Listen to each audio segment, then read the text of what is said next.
guys, welcome back to my channel. In today's video, I'm going to be taking you through what I feel is the best way to journal to prep for 2026.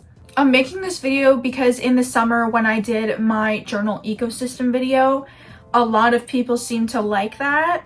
The outcome should be that after you do these journal prompts, feel more confident moving into the new year and feeling like you know what went wrong in 2025, you know what went right in 2025, you're able to make any necessary changes going forward to meet your goals. And also, if you're not sure what you want your goals to be for this new year, we're going to kind of talk about how to do that also. So let's just get started. The first prompt is to think of 3 words that describe your 2025. And listen, if you can't think of 3 words, you can do 1, you can do 2. Don't stress if you can't do like 3 words, but that's just the guideline that you can follow if you want. Basically, looking back on 2025, what are the 3 words that you would use to describe that? So my words for 2025 that I wrote down are experiences, friendship, and challenges, right? Once you have the words for 2025, I want you to do 3 words for what you're hoping your 2026 will be. My 2026 words are optimism, resilience, and inspiration. I want to go into this year with a better mindset after the challenges I had this year. I want to feel more creatively inspired and fulfilled. And I want to feel resilient towards any continuing challenges I'm going to have. This prompt helps you figure out what goals you do want if you aren't sure, because if you look at last year's words, or technically still the current year, but last year's words, and you think about what experiences you had that either you don't want to repeat or that you do want to repeat, or that you want more of, then that can help you figure out what goals you actually want to achieve in 2026. And also, if you know for sure already what words you want for 2026, but you're unsure of how to make that happen, then you can use those words as guidelines to figure out what your goals will be. So for example, with my word optimism, I can turn that into a goal of doing daily affirmations, like self-confidence affirmations, or like affirmations about life in general, being good and great. Like, that's how affirmations work. It's important to be grateful for the last year and be grateful for the things that went well. The next prompt is you're gonna take a journal or a piece of paper and you're gonna fold it in half so that you have 2 columns. Or if you want, you can just do a line down the middle. And on one side, you're gonna list goals that you accomplished. And on the other side, you're going to list goals that you did not accomplish or that you felt like you didn't work towards sufficiently. When you're doing these columns, I want you to exclude any goals that you decided after trying them that you don't want to do anymore. So like, for example, I had put on my vision board that it would be cool to volunteer with animals. It's not that I don't like that or wouldn't want to do that, but I realized when I was looking into it just how like complicated of a process that is and how difficult it is to get approved to work with animals. So something like that you decided not to do, just don't put that in your columns. Once you have your 2 completed lists in the columns, I want you to go through it one by one on each side. For the side where the goals were successful, I want you to write, what did you do differently about that goal that you didn't do for one of your failed or incomplete goals? For example, let's say you had 2 goals. Let's say one of your goals was, I want to learn to cook this year, and then another goal was, I want to go to the gym 4 times a week. For the cooking goal, you did that because you went on Pinterest, you collected recipes, you made a plan for how you were going to try new recipes and learn to cook and prep food for yourself throughout the week. But then for the gym goal, you didn't make a plan on what days you were gonna go. You didn't get up early enough to go to the gym. So just write about what some of those differences were between how you approached your successful versus your unsuccessful goals. And the goals that didn't work out, I want you to write, I didn't achieve blank, potentially because of blank. And for the successful goals also, you could do this, but especially for the failed goals, if there were any external circumstances that contributed to you not succeeding at these goals, I want you to write them down, because a lot of self-help people condition you to think that any limiting circumstances are just like excuses. But in reality, if your circumstances are limiting you, that's good information to have, because that allows you to alter and change your goal to fit your actual real life situation. So bringing back the example of the gym goal that you didn't complete in this scenario from before.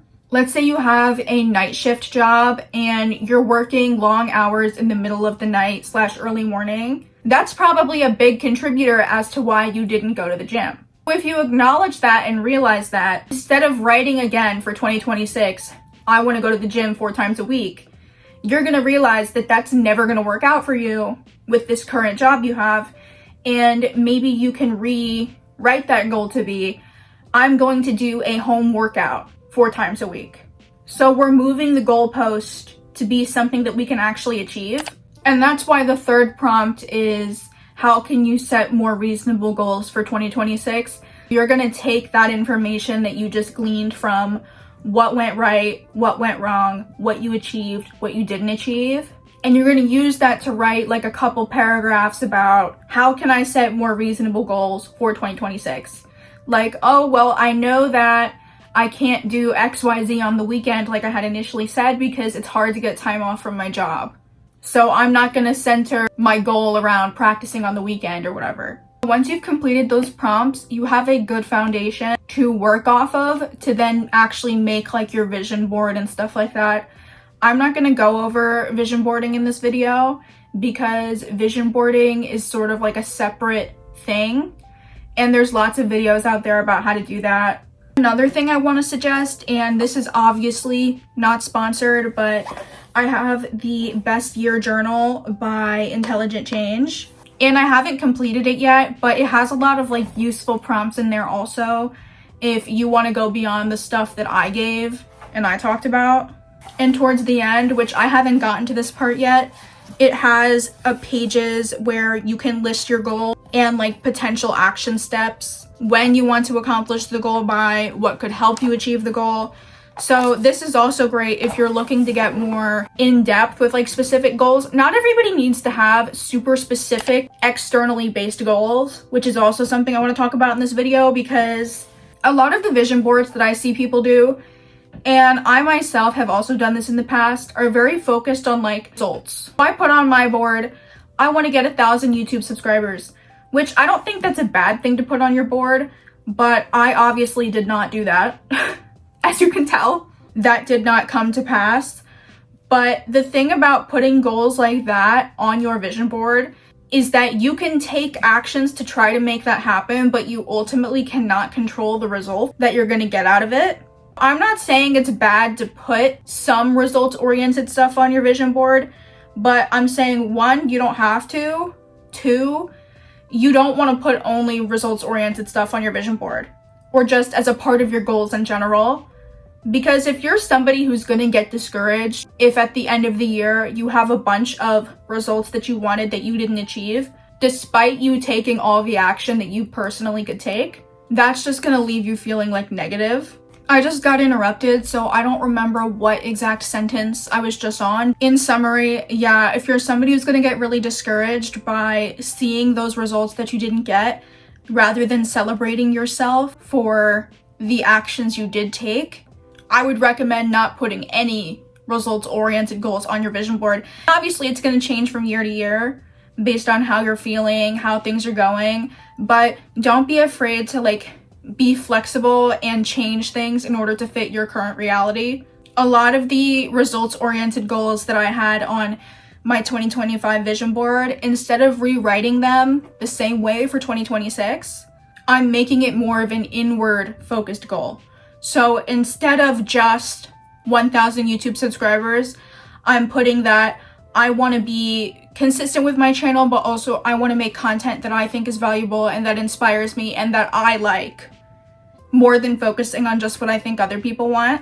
Because something like this is creative, and you can try to suck all the soul out of it by being like, oh, the way to succeed and the way to get so many subscribers is to do XYZ, da, da, da. But then it gets to a point where it's like, if it's going to be creatively unfulfilling, then why even bother? I just want to reconnect to like my core of what I enjoy about this channel and like making stuff that I like, and balance that between trying my hand at things that might do good in the algorithm, but also not killing myself over whether or not it's going to do well in the algorithm. And if I have an idea for a video that may not do the best, I don't want to sit there and like regret posting that, because it was something I liked creating and I liked putting out there, regardless of the result I get out of it, regardless of if I hit that 1,000 subscribers or if I hit that big view count. I think when we don't initially succeed at what we planned, we have a tendency to want to be harder on ourselves, or at least people that are very ambitious and goal-oriented, we lean more towards being harder on ourselves than towards just completely being okay with everything and like just being totally fine with the fact that you didn't get what you wanted. I mean, I think it's good to try to like work towards being at that level of acceptance, but my point is more so like we aren't lazy people, for lack of a better word. Like, I don't really know, I guess non-ambitious is maybe better. Like maybe people who are happy with where they're at and they don't have huge goals or dreams or whatever. The mindset of somebody like that is typically different than the mindset of somebody who's like a super heavy goal. A super heavy goal setter is going to be somebody who's like, I didn't achieve this. This means I have to go harder, and I have to be angry at myself, and I have to push myself beyond my limits, and I have to work even harder. When really it seems counterproductive, but sometimes you have to step back and do less and realize what's in your control and what's not. It can be a very negative thing to leave everything up to the outside world and to say, I can't control anything whatsoever. There's not a single thing I can do just across my entire life. There may be certain situations in which there's not a single thing you can do. Like, for example, if you have like some kind of disease, aka me, I have a chronic illness. I may not be able to actually do anything about the fact that I have that, but globally across my life, there are other things that I can try my best to influence. But at the same time, believing that you have complete control over everything and that you should be able to make things work that aren't working implicitly, that can also be very toxic. I've had issues with that myself, of being like, why can I not control my body? Why can I not control the results I'm getting externally from the outside world? What's wrong with me? What am I doing wrong? What do I need to do to make this stop? How can I regain the control that I'm supposed to have? But the reality is in between, and every situation is going to be different. You want to have a healthy balance of knowing what you can control and what you can't, and finding some peace and acceptance in that. That ties back to what I said about setting reasonable goals, because there is something to be said for like, shoot for the moon and you'll land among the stars.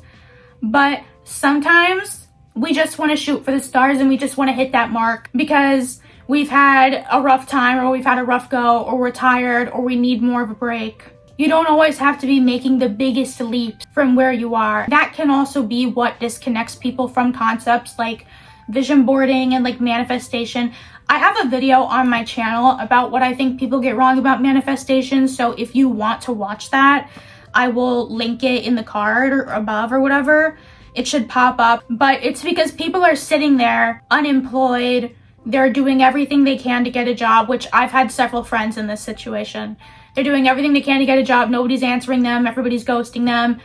But then they see a vision board video and it's like, have no job? Just put on your vision board that you'll get $1 million and a huge apartment this year. Like, that can feel discouraging because it's like, listen, man, I know that's probably not gonna happen. Can we aim just a little bit lower? Just a little lower. I do think to an extent you can draw things to you, but being just a little bit more reasonable can help people connect with the goals that they're making, connect with the vision that they're putting on their vision board. Those are really like all the main tips that I have for the goal setting, for doing the journaling to set a foundation. I hope that was helpful to you guys. Here on this channel, I do like a mixture of stuff.